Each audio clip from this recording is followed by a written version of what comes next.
Welcome to NSN news. Siddipet జిల్లా కేంద్రం కాంగ్రెస్ జెండాలు ఫ్లెక్సీలతో నిండిపోయింది. సీఎం రేవంత్ రెడ్డి రాక సందర్భంగా ఆ పార్టీ నాయకులు కార్యకర్తలు పెద్ద ఎత్తున ఫ్లెక్సీలు ఏర్పాటు చేశారు. సీఎం కార్నర్ మీటింగ్ ఏర్పాట్లపై సిద్దిపేట నియోజకవర్గ ఇన్ఛార్జ్ పూజాల్ హరికృష్ణతో మా reporter Yashwant face to face. నమస్కారం, వెల్కమ్ టు NSN న్యూస్. నిజామా నైజబ్. సీఎం అయిన తర్వాత మొదటిసారి సీఎం రేవంత్ రెడ్డి గారు మన సిద్దిపేటకు రాబోతున్నారు. దానికి జరుగుతున్న ప్రచార వేడుకలు ఎలా జరుగుతున్నాయో మన పూజాల హరికృష్ణ అన్న గారిని అడిగి తెలుసుకుందాం. అన్న నమస్కారం అన్న. మరి సీఎం అయిన తర్వాత మొదటిసారి రేవంత్ రెడ్డి గారు మన సిద్దిపేటకు రావడం జరుగుతుంది. దానికి సంబంధించిన ప్రచార కార్యక్రమాలు ఎలా జరుగుతున్నాయన్న? ఈరోజు సీఎం ముఖ్యమంత్రి గారు మొట్టమొదటిసారిగా మా సిద్దిపేటకు రావడం చాలా సంతోషకరం. ఈరోజు సిద్దిపేట నియోజకవర్గంలో ఎక్కడ చూసినా పండుగ వాతావరణం కనబడతా ఉంది. కాంగ్రెస్ పార్టీ శ్రేణుల్లో కూడా చాలా ఉత్తేజం కనబడతా ఉంది. ప్రజలు కూడా, మహిళలు కూడా ఎంతో మంది ఊర్ల నుంచి, మండలాల నుంచి పెద్ద ఎత్తున ఈ సభకు రావడానికి ఎంతో ఆసక్తి చూపుతా ఉన్నారు. ఎందుకంటే రేవంత్ రెడ్డి గారి పోరాటం కానీ, రేవంత్ రెడ్డి గారు ప్రజల గురించి ఎన్నో పోరాటాలు చేసి ఈరోజు ముఖ్యమంత్రి పీఠం మీద కూర్చున్న తర్వాత తన 6 పథకాలను తీసుకొచ్చి పేద ప్రజలకు అండగా ఉంటానని చెప్పాడు. ఆ భరోసా ఇచ్చిండు. ఆ భరోసా ఇవ్వడానికి మెదక్ లోక్సభ అభ్యర్థి అయినటువంటి నీలమ్మది గారి ఎన్నికల ప్రచార విభాగంలో సిద్దిపేట నియోజకవర్గంలో ఈరోజు మొట్టమొదటిసారి ఇక్కడికి రావడం జరుగుతూ ఉంది. ముఖ్యమంత్రి గారు 4:30కు ఎగ్జాక్ట్లీ కలెక్టర్ ఆఫీస్ దగ్గర ఉన్న హెలిప్యాడ్ వద్దకు వచ్చేసి అక్కడి నుంచి భారీ సీఎం గారి కాన్వాయ్తోని బ్లాక్ ఆఫీస్ చౌరస్తా, కొత్త బస్టాండు, పాత బస్టాండుకు చేరుకొని కార్నర్ మీటింగ్ ఉంటుంది. ఈ పూర్తి ఏర్పాట్లు కూడా మీరు చూస్తూనే ఉన్నారు. చాలా ఒకప్పుడు ఇది గులాబీ అడ్డా అనే విధంగా ఒకప్పుడు ఉండే, కానీ ఇప్పుడు ఎక్కడ చూసినా కాంగ్రెస్ అడ్డగా మారింది. సిద్దిపేటలో 1980 తర్వాత మళ్ళా పూర్వ వైభవం సిద్దిపేటలో కనబడతా ఉంది. రేవంత్ రెడ్డి అన్న రాకతో ప్రజలు కూడా స్వచ్ఛందంగా గ్రామాల నుంచి యువకులు కానీ ప్రతి ఒక్కరు కానీ స్వచ్ఛందంగా ఈ మీటింగ్కు రావడానికి సిద్ధంగా ఉన్నారు. అన్న మరి చూసుకున్నట్టయితే జరుగుతున్న పార్లమెంట్ ఎలక్షన్స్లో మెదక్దే హాట్ టాపిక్. ఇందులో మళ్ళీ నీలం మధు గారు ఎంత మెజారిటీతో గెలవచ్చని మీరు అనుకుంటున్నారా? మెదక్ హాట్ టాపిక్ అంటే ఒకప్పుడు మెదక్ నుంచి ఇందిరమ్మ పోటీ చేసింది. ఇందిరాగాంధీ గారు ఇక్కడి నుంచి పోటీ చేసి ప్రధానమంత్రి కూడా అయ్యి దేశ ప్రజలకు ఒక దిక్సూచిగా నిలిచింది. కాబట్టి అందరూ చూపు మెదక్ లోక్సభ మీద ఉంటుంది. అది ఆశ్చర్యపడే అవసరం లేదు.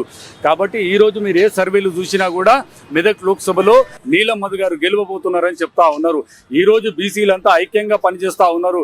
వేరే అన్ని కమ్యూనిటీలు కూడా, ఎందుకంటే ఆయన మధ్యతరగతి కుటుంబం నుంచి వచ్చి తల్లిదండ్రులను కోల్పోయి ఒక వార్డు మెంబరు, సర్పంచ్, ఎంపీటీసీ స్థాయి నుంచి ఈరోజు ఎంపీ వరకు వచ్చిండు. ఇక్కడ పోటీ చేసి అభ్యర్థి అయినటువంటి బీజేపీ అభ్యర్థి ఎన్నడూ కూడా దుబ్బాక నుంచి పోటీ చేసినప్పుడు కనీసం దుబ్బాక ప్రజలకు కూడా అందుబాటులో లేకుండా పోయిండు. అలాగే వెంకటరామరెడ్డి మరో అభ్యర్థి, టీఆర్ఎస్ పార్టీ అభ్యర్థి, అతనైతే ఇక్కడ కలెక్టర్గా సిద్దిపేట నుంచి ఉన్నప్పుడు ఇక్కడ ఎంతో మంది రంగనాథ్ సాగర్ ప్రాజెక్టు కానీ, మల్లన్న సాగర్ ప్రాజెక్టు కానీ ఎంతో మంది రైతుల భూములు లాక్కొని పోలీసులతో తన్నిపించిన సందర్భాలు ఉన్నాయి.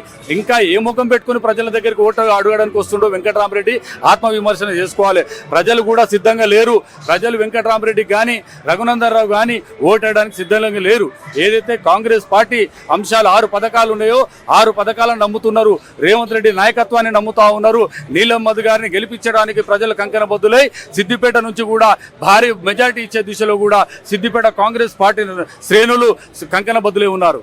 అన్న మరి చూసుకున్నట్టయితే అటు బీజేపీ నుంచి రఘునందన్ రావు గారు నన్ను గెలిపిస్తే సెంట్రల్ నుంచి నిధులు తెచ్చి మెదక్ పార్లమెంట్ నియోజకవర్గాన్ని అభివృద్ధి చేస్తా అంటున్నారు అన్న.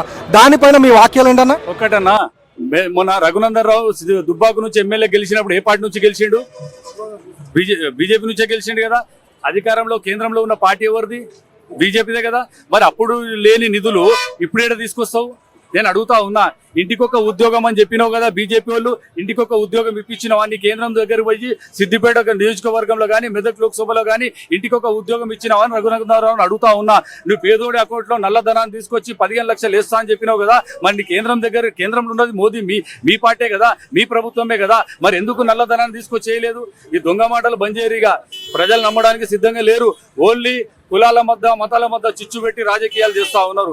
కాంగ్రెస్ పార్టీ పేదోడి పక్షంగా నిలబడతా ఉంది. పేదోడుకు న్యాయం చేసే లక్ష్యంగా కాంగ్రెస్ పార్టీ ఉంది. ఈ ఎన్నికల్లో తెలంగాణ రాష్ట్రం నుంచి రేవంత్ రెడ్డి గారి నాయకత్వంలో పెద్ద ఎత్తున లోక్సభ స్థానాలు కూడా ఇవ్వబోతా ఉన్నాం. అందులో సిద్దిపేట నుంచి కూడా పెద్ద ఎత్తున ఓట్ల శాతం ఈ రోజు నీలం మధు గారికి ఇవ్వబోతా ఉన్నాం. అన్న మరి చూసుకున్నట్టయితే పాతికేళ్ళు అయితే కానీ 6 గ్యారెంటీలు అమలు కాలేవు అని సీఎం గారు అన్నారు. దానిపైన మీ అభిప్రాయం ఏంటన్నా? ఏమన్నాడు? 6 గ్యారెంటీలు అమలు కావాలంటే మినిమం 25 ఏళ్ళు పట్టాల్సిందే అని ఒక స్టేట్మెంట్ రిలీజ్ చేశారు. ఎప్పుడు ఇచ్చిండు అది స్టేట్మెంట్? లాస్ట్ నేనే తినలేదు. రేవంత్ రెడ్డి గారు క్లియర్ గా ఉన్నారు. నేను 100 రోజుల లోపట్నే 6 పథకాలను అమలు చేస్తా అని చెప్పిండు. మొదటి సంతకంతోనే మహిళలకు ఉచిత బస్సు ఇచ్చిండు. అవునా కాదా? కరెంటు 200 యూనిట్ల వరకు కరెంటు ఉచితంగా అని చెప్పిండు. ఇచ్చిండా లేదా? ప్రతి ఒక్కటి హామీలు పూర్తి చేస్తా ఉన్నాడు. ఎంతో మంది ఉద్యోగ అవకాశాలు కల్పించిండు. ఒక్కసారిగా నోటిఫికేషన్లు ఇచ్చేసి ఇవన్నీ తప్పుడు ప్రచారాలు మానుకోండి దయచేసి. ఏదైనా చివరి ప్రశ్న, ఆగస్టు 15 లోపు ఈ 6 గ్యారెంటీలు అమలు అయితే హరీష్ రావు గారు రాజీనామా చేస్తా అన్నారు. దానిపైన మీ అభిప్రాయం ఏంటన్నా? ఖచ్చితంగా సిద్దిపేటకు బై ఎలక్షన్ రాబోతా ఉన్నాయి. ఖచ్చితంగా సిద్దిపేటలో బై ఎలక్షన్ రాబోతా ఉన్నాయి. హరీష్ రావును ఓడగొడతా ఉన్నాం. ఇదే సిద్దిపేట అడ్డ మీద చెప్తా ఉన్నాం. నడి బస్ స్టాండ్లో హరీష్ రావు బై ఎలక్షన్లో ఓడగొట్టే దమ్ము ధైర్యం మాకున్నది. కాంగ్రెస్ పార్టీ సిద్దిపేటలో పుంజుకుంది. పూర్వవైపు రాబోతా ఉంది. రేవంత్ రెడ్డి గారి నాయకత్వంలో హరీష్ రావు రాజీనామా, ఈ డ్రామా అన్ని పోతాయి. ఎన్నికలకు సిద్ధంగా ఖచ్చితంగా హరీష్ రావు ఓడిపోతా ఉన్నాడు. థ్యాంక్ యూ అన్న, thank you so much. Khammam జిల్లా అభివృద్ధి పథంలో నడవాలంటే కాంగ్రెస్ ఎంపీ అభ్యర్థి రఘురామరెడ్డిని భారీ మెజారిటీతో గెలిపించాలని సినీ హీరో వెంకటేష్ కూతురు హర్షిత కోరారు. మామయ్య రఘురామరెడ్డికి మద్దతుగా ఆమె ఖమ్మంలో ఎన్నికల ప్రచారం నిర్వహించారు. ఈ సందర్భంగా ఆమె మాట్లాడుతూ మంత్రి తుమ్మలకు మద్దతిచ్చినట్లుగానే రఘురామరెడ్డికి మద్దతివ్వాలన్నారు. మామయ్యకు టికెట్ కేటాయించిన కాంగ్రెస్ అధిష్టానానికి ఆమె కృతజ్ఞతలు తెలిపారు. మామయ్య పేదల కష్టసుఖాలను తీర్చడంలో ముందుంటారని ఆమె తెలియజేశారు.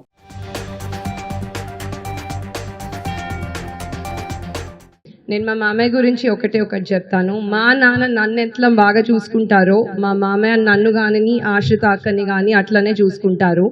అదే నమ్మకంతో నేను చెప్తున్నాను, మా నాన్న మీ అందరిని ఎలా చూసుకుంటారో మా మామయ్య కూడా మీ అందరినీ అలానే చూసుకుంటారు. మా నాన్నగారు ఎప్పుడు చెప్తూ ఉంటారు, నాకు ఇంట్లో ఉండే కుటుంబం ఒకటంటే జిల్లాలో ఉండే కుటుంబం అంతే. మామయ్యకి ఒక ఆపర్చునిటీ ఇచ్చి ఈసారి మెంబర్ ఆఫ్ పార్లమెంట్గా ఎలెక్ట్ చేస్తే మా మామయ్య కూడా ఒక రోజు ఇంటికి వచ్చి నాకు ఇదే చెప్తారని భరోసా ఉంది. ఎట్టి పరిస్థితుల్లో మీకున్న ప్రాబ్లమ్స్ని రిజాల్వ్ చేయడానికి మనకున్న బెస్ట్ క్యాండిడేట్ రఘురామరెడ్డి గారు. దీంతోనే ఐ రిక్వెస్ట్ యూ మే 13వ తారీఖున ఓటింగ్ నాడు హస్తం గుర్తుకి ఓటేసి రఘురామరెడ్డి గారిని మీరు ఢిల్లీ పంపిస్తారని నేను ఆశిస్తున్నాను. మొన్న అసెంబ్లీ ఎలక్షన్స్లో మీరు తుమ్మల్ గారికి ఎలా సపోర్ట్ చేసి ఎంత భారీ మెజారిటీ ఇచ్చారో దానికంటే ఎక్కువ మెజారిటీ కోరుకుంటున్నాము. అది మీ వల్లనే సాధ్యం అవుతుంది.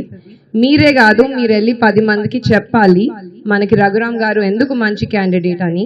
మీరు చెప్పాలి హస్తం గుర్తు వస్తే మనకి ఏం జరుగుతుంది అని.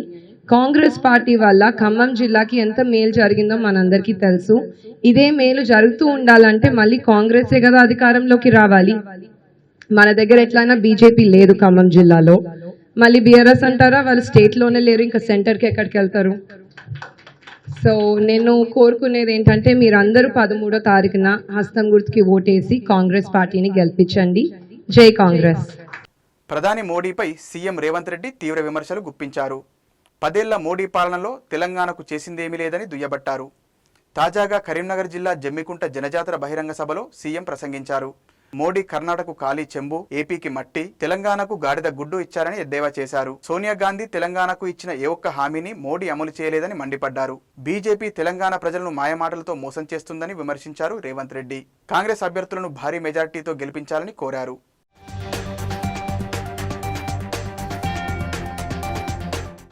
మిత్రులారా, ఇవాళ మనం మెట్రో రైలు అడిగినాం, మనకేమిచ్చిండ్రా అంటే గాడిద గుడ్డి ఇచ్చిర్రు. అదొక్కసారి ఇక్కడ ఇచ్చిర్రు. సీనన్నకు అదొక్కసారి ఇట్లే ఒక్కసారి అందరు చూడండి. 10 ఏళ్లలో మోడీ తెలంగాణకి ఏమిచ్చిండే అంటే మీరు గాడిద గుడ్డ అనాలి. 10 ఏళ్లలో మోడీ తెలంగాణకి ఏమిచ్చిండు?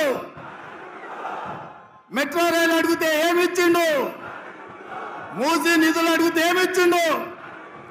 పాలమూరు రంగారెడ్డి ఎత్తిపోతల జాతీయ ప్రాజెక్ట్ అడిగితే ఏమిచ్చిండు? బయ్యారం ఉక్కు కర్మాగారం అడిగితే ఏమిచ్చిండు? కాజీపేట రైల్వే కోచ్ ఫ్యాక్టరీ అడిగితే ఏమిచ్చిండు? ఐటీఐడిఆర్ కార్డియార్ అడిగితే ఏమిచ్చిండు? ఇవాళ తెలంగాణ రాష్ట్రానికి మోడీ ఏం తెచ్చిండంటే గాడిద గుడ్డు తెచ్చిండని చెప్పాలి మిత్రులారా. నిన్న మోడీ తెలంగాణకు వచ్చిండు, మనకేం తెచ్చిండు? గట్టిగా ఢిల్లీకి వినిపించాలి. నిన్న మోడీ తెలంగాణకు వచ్చిండు, మనకేం తెచ్చిండు? భారతీయ జనతా పార్టీ తెలంగాణకి ఏమి ఇచ్చింది? అరవింద్ నిజామాబాద్ ఏం తెచ్చిండు? ఈ గాడిద గుడ్డు తెచ్చిన వాళ్ళకు తెలంగాణ ప్రజలు ఓట్లేయాలన్నా? కన్నబిడ్డలకు ఏదైనా జరిగితే గుండె తల్లడిల్లిపోతుంది. అలాంటిది అభంశుభం తెలియని చిన్నారిని పొట్టన పెట్టుకున్నాడు ఓ కన్న తండ్రి. 6 ఏళ్ల వయసులో కొడుకు లావుగా ఉన్నాడని ఏకంగా జిమ్ముకు తీసుకెళ్లి విపరీతంగా వ్యాయామం చేయించాడు. థ్రెడ్మిల్పై పరిగెత్తించాడు. పరిగెత్తలేక కింద పడిపోతున్నా తిరిగి లేపి మరీ స్పీడ్గా పరిగెత్తించాడు. అంతే, ఆ పసిగుండె ఒత్తిడి తట్టుకోలేక తుదిశ్వాస విడిచాడు. ఈ దారుణ ఘటన 2021 మార్చిలో Atlantis heights club house fitness సెంటర్లో జరిగింది. తాజాగా జరిగిన కోర్టు విచారణలో ఇందుకు సంబంధించిన వీడియోను కోర్టులో ప్రదర్శించారు. 6 ఏళ్ల బాలుణ్ణి తన తండ్రి క్రిస్టోఫర్ గ్రెగర్ థ్రెడ్మిల్పై పరిగెత్తమని బలవంతం చేశాడు. పరిగెత్తలేక చాలాసార్లు కింద పడిపోయాడు. అయినా కూడా తీవ్ర ఒత్తిడి చేసి పరిగెత్తించాడు. దీంతో ఆ పసిగుండె తీవ్రమైన గుండెపోటు, కాలేయం దెబ్బతినడంతో ప్రాణాలు వదిలాడు. 4 ఏళ్ల క్రితం జరిగిన ఈ ఘటనకు చెందిన కేసును న్యూజెర్సీ ఓషస్ సిటీలోని సుపీరియర్ కోర్టులో వీడియో ప్లే చేశారు. తీవ్రమైన ఒత్తిడి కారణంగానే చిన్నారి చనిపోయినట్లుగా తేలింది. ఈ వీడియోను చూసిన కన్నతల్లి కోర్టులో కన్నీరు పెట్టుకుంది.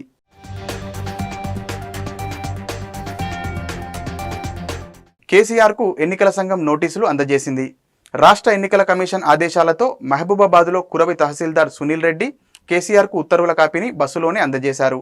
ఈసీ నోటీసులను స్వీకరించిన కేసీఆర్ వెంటనే ప్రచారాన్ని ఆపేశారు.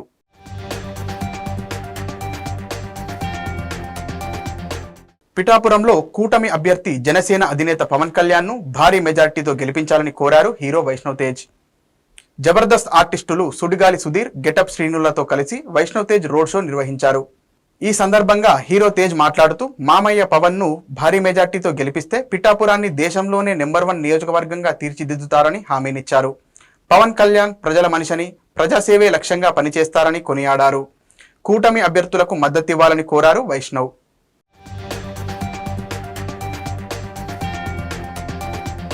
రాష్ట్రంలో మహిళా సాధికారత కోసం కాంగ్రెస్ పార్టీ పనిచేస్తుందని ఏపీ పీసీసీ అధ్యక్షురాలు వైఎస్ షర్మిల పేర్కొన్నారు. కడప పార్లమెంటు పరిధిలో 2వ విడత ఎన్నికల ప్రచారాన్ని ప్రారంభించారామె. బద్వేలు నియోజకవర్గం కాశీనాయన మండలంలోని వడ్డమానులో షర్మిల మాట్లాడుతూ ప్రజాస్వామ్య పరిరక్షణకు కాంగ్రెస్ పార్టీ కృషి చేస్తోందన్నారు. మహిళలకు ఉచిత బస్సు ప్రయాణం అందుబాటులోకి తీసుకొస్తామని హామీనిచ్చారు. కాంగ్రెస్ పార్టీని కేంద్ర రాష్ట్రాల్లో భారీ మెజారిటీతో గెలిపించాలని కోరారు.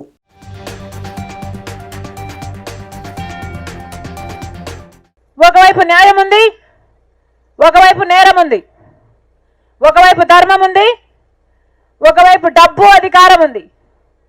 మీరు ఏ వైపు నిర్ణయించుకోవాల్సిన సమయం వచ్చింది. నేనైతే రాజశేఖర రెడ్డి బిడ్డగా మీకు మాటిస్తున్నా, ఎలాగైతే రాజశేఖర రెడ్డి గారు మీకు సేవ చేశాడో, ఎలాగైతే వివేకానంద రెడ్డి గారు మీకు సేవ చేశారో, రాజశేఖర రెడ్డి బిడ్డ కూడా మీకు సేవ చేస్తుంది. రాజశేఖర రెడ్డి బిడ్డను గెలిపించండి. రాజశేఖర రెడ్డి బిడ్డ మీ బిడ్డ అవుతుంది, మీ బలం అవుతుంది. రాజశేఖర రెడ్డి బిడ్డను గెలిపించండి. ఇక్కడే బతుకుతుంది. ఈ గడ్డకు, ఈ బిడ్డలకు తన జీవితాన్ని అంకితం చేస్తుంది. దేశ రాజధాని ఢిల్లీలోని గులాబీబాగ్లో షాకింగ్ ఘటన జరిగింది.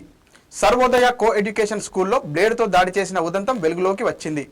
ఓ విద్యార్థిని చెంపపై బ్లేడుతో గుర్తు తెలియని వ్యక్తి దాడి చేశాడు. దాడిలో విద్యార్థినికి తీవ్ర గాయమైంది. రక్తస్రావం కావడంతో ఆసుపత్రికి తరలించారు. ఈ ఘటనతో విద్యార్థులు భయాందోళనకు గురయ్యారు. ఘటనకు సంబంధించిన వీడియో వైరల్ అవుతుంది. దాడికి పాల్పడ్డ వ్యక్తి వివరాలు తెలియాల్సి ఉంది. స్కూల్ యాజమాన్యం ఫిర్యాదుతో నిందితుడి కోసం పోలీసులు గాలిస్తున్నారు.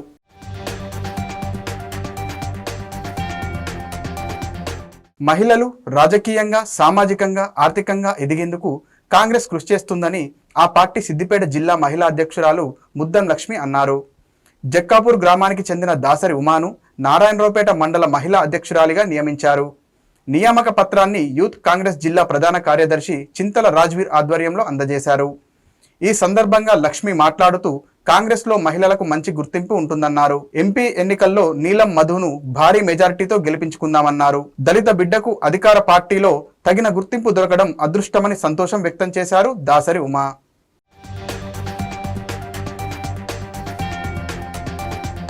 ఇంకా మహిళలను చేరికలతో భారీ సంఖ్యల మహిళలను చేర్పించుకోవడం జరుగుతుంది. కావున మనకు కాంగ్రెస్ పార్టీకి చాలా పట్టం కడుతుర్రు. ఏ ఊరి పోయినా చాలా పట్టం కడుతుర్రు. మన 6 గ్యారెంట్ల మీద చాలా స్పందన ఉన్నది.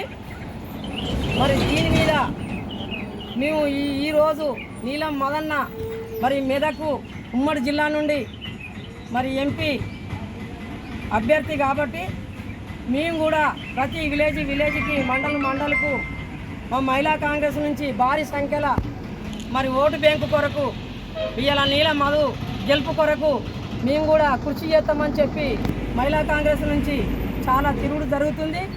మేము కూడా ఈరోజు ప్రతి టౌన్లో కానీ మండల్లో కానీ భారీ సంఖ్యలో మహిళా కాంగ్రెస్ ముందుండి మరి ఈరోజు 6 గ్యారెంట్లు చెప్పుకుంటూ ఇంటింటి క్యాంపింగ్ చేసుకుంటూ మరి ఈ పత్రాలు అందజేసుకుంటూ మరి ఈరోజు ఈ మెదకు అభ్యర్థి నీలం మధు గారు మా సిద్దిపేట నియోజకవర్గం నుండి భారీ ఎత్తున మెజార్టీ తోటి మేము గెలిపిస్తామని చెప్పి మహిళా కాంగ్రెస్ నుంచి కోరుతున్నాం.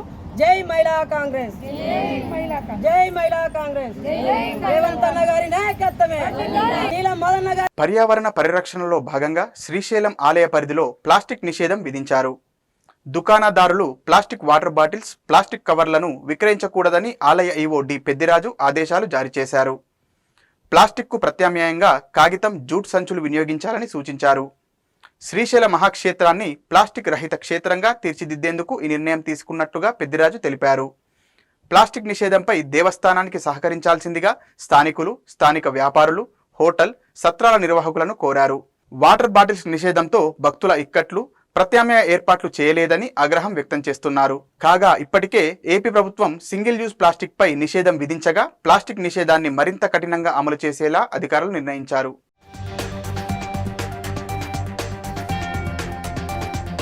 ఎదురెదురుగా వస్తున్న టాటా ఏసీ బైక్ ఢీకొని ఓ వ్యక్తి మృతి చెందిన ఘటన సిద్దిపేట జిల్లా రూరల్ మండలంలోని పుల్లూరు బండ శివారులో జరిగింది. రాజన్న సిరిసిల్ల జిల్లా ముస్తాబాద్ మండలం మోహిన్కుంట గ్రామానికి చెందిన సాగర్ తన టాటా ఏసీ వాహనంతో పుల్లూరు మీదుగా మల్యాల గ్రామానికి వెళ్తున్నాడు. అదే సమయంలో రూరల్ మండలం బండచెర్లపల్లి గ్రామానికి చెందిన నాగరాజు బైక్ పై మల్యాల నుంచి స్వగ్రామానికి వస్తున్నాడు. ఈ క్రమంలోనే ఎదురెదురుగా వస్తున్న 2 వాహనాలు ఢీకొన్నాయి. దీంతో నాగరాజు అక్కడికక్కడే మృతి చెందాడు. మృతుడికి భార్య, 2 కూతుళ్లు ఉన్నారు. టాటా ఏసీ డ్రైవర్ పరారీలో ఉన్నట్టు పోలీసులు తెలిపారు. బాధిత కుటుంబ సభ్యుల ఫిర్యాదు మేరకు పోలీసులు కేసు దర్యాప్తు చేస్తున్నారు.